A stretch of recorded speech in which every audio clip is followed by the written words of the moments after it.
Hi, I'm Chris Keefe. I'm the chair of the Business and Finance practice at Nixon Peabody, and I'm joined here by Tanner Powers, VP at Blitzy, one of our relatively new but very significant and important clients. So we recently had a great deal closing. It's good to see you. Thanks for having me. We owe you guys a lot. Yeah. It was an incredible moment in time, and you guys stepped up as one of the kind of fastest growing companies, and we're making incredible impacts on our customers. Like, it was really important for us to get the financing done, be successful, and get back to growing the business, and you guys were able to help us with that. Well, you guys were able to execute on a $1.4 billion valuation, $200 million round, 8 weeks end to end. I think even closer than that for first closing. And managed to do that all without taking the eye off the ball on the company's continued growth and development. So talk a little bit about that sense of compression, that sense of speed, that sense of quality of outcome. How's that reflected in what Blitzy is doing? Yeah, I know. So everything we do is about our customers and driving customer outcome and quality of outcome, right? It's about how do we have differentiated outcomes for our customers, and that filters down to like every function, right? Whether it's recruiting, whether it's finance, legal, or whatever it is, and we choose partners who can also kind of are willing to think differently, right? So if you say, hey, a deal like this should take 5 months to do, we're going to say, hey, a deal like this should take 2 months to do, right? And we're going to compress that, and we're going to have our partners who are comfortable with that. And so for us, that was really what it was about. Obviously, like Blitzy, Nixon Peabody operates in a very competitive environment, and we've found that a really great differentiator for us is to really invest in the relationships with our clients, and that operates at every level of our team and hopefully every level of the client team, and that helps us level set.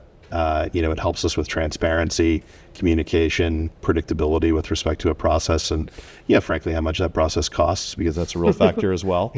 And we find that we can do that, along with bringing sort of A+ substance and a commitment to getting the deal to where it needs to be in a pragmatic way. It's been a winning combination for us, certainly from a market standpoint, but hopefully also for all of our clients. I think, when we were going through the process as one of the fastest growing companies in the country and the most competitive category in the country, we were looking for partners who weren't afraid of the moment, and that we knew it was going to be hard, right? And we always try to balance, especially for us, founders leading the company and having the right investors in. And so that was really important. And I think, for Blitzy, right, we were looking for a firm that really wanted to go incredibly deep and was willing to move quickly, but not sacrifice what was important to us. And Nixon Peabody met that to the nth degree. And I've not always had that in every firm we had.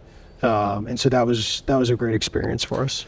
Well, I'd turn it right around and say, your team and Blitzy really met the moment, and you have a model that's predicated on doing things better, doing things faster, engaging in some compression, and we certainly saw that in the deal process. But it really bespeaks the ethos of the company, and now you've got this tremendous platform and a significant amount of backing and a great syndicate of investors, both from a financial standpoint and a strategic standpoint. And so, what does the round mean to Blitzy, and where do you go next? The founders really brought us to this moment, right, of those initial sales, and now this capital allows us to go do the next right thing, right? We have to go earn the right to continue to be one of the most important companies in the world. And so that capital allows us to go do that, right? And building in Boston and also having a firm that's here in Boston is really, really important to us. We believe it's a competitive advantage. And so getting to stay here, having our investors, some of them be local, was really, really important.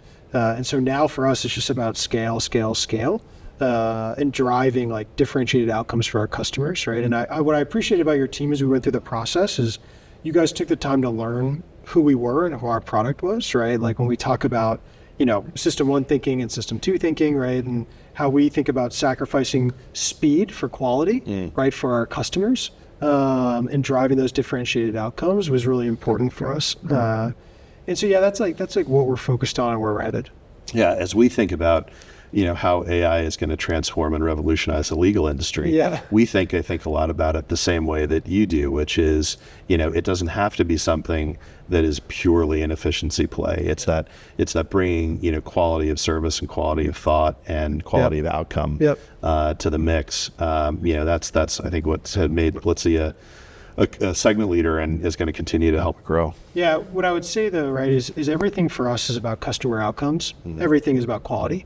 right? For us, it's about how do you get code into production faster to drive business outcomes. But like everyone's talking about AI disrupting the services industry, right? Which is what you guys are in. And, what you can't sacrifice and what people don't talk about is relationships, right? And actually depth of understanding and the nuances, right? That you can't capture with an AI system, right? Like what we cared about as a client is going to be very, very different, right? And your team was able to embody that. And I think some of that's overhyped, and you can never lose those actual relationships that you guys gave us. I'd love to just sort of talk a little bit more about sort of your roadmap, sort of where it goes from here. I don't know if you're ready to sort of talk about what, in terms what of Jake's working on and sort of the segments that you want to go touch. Sure. Yeah. Yeah. So, right now, like when we really think about the industries we're in, it's really horizontal, right? And so we look at it as like old legacy code, which is pretty much every company in the world. And so that's where we're focused on. When you look at the industries we represent today, it's like over 15. And so we're starting to verticalize our business to go after them. Things like public sector, things like financial services, education, insurance, things like that is really where we're headed. But I think for us, it's about how do we develop a platform. Like we always lead with technology, and we can never lose that. The people that we hire have to be world-class technologists and world-class educators. And so for our product is about, and it's always been about 100% autonomy for the enterprise. Mm-hmm. We've never built for the luxury of having a human in the loop, right? And so that always has to be at the forefront. And so everything we think about, everything Sid thinks about and Brian thinks about is how do we remove a human from that process for the enterprise to drive differentiated outcomes, right? So instead of going from, 25% efficiency gains or 30% efficiency gains, our customers are experiencing 5x, 10x, right? And those drive outcomes that people didn't even think was possible. And so we believe in a world of abundance, right? That doesn't mean there's going to be less jobs or anything like that. That actually means there's just going to be more that gets done, right? And you can actually create more.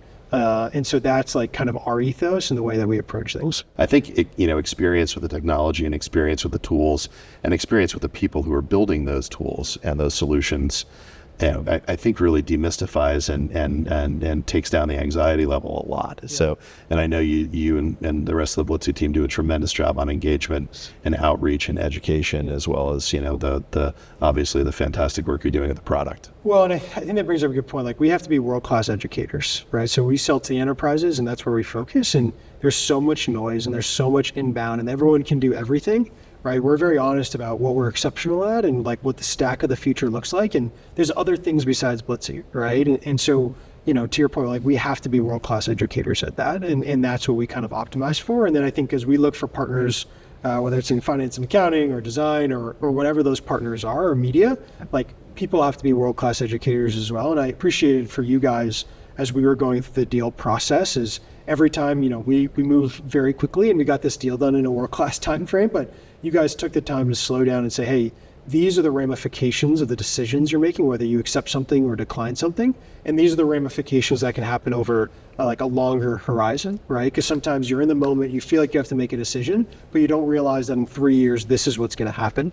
And so, I appreciated that a lot about the partners, and it mirrored us as a company of how we need to help our customers. Both from a professional investor standpoint and then strategic investor standpoint. Yeah. You now have a roster of people on your cap table who are, tremendous influencers in the industry and bring a wealth of experience. Could you talk a little bit about, the future you foresee and sort of deriving value from your investor set? It's really important. Like we take a lot of pride in not only just industries or types, but also geographies, right? We have customers all over the world. And so we want our investors to mirror that, right?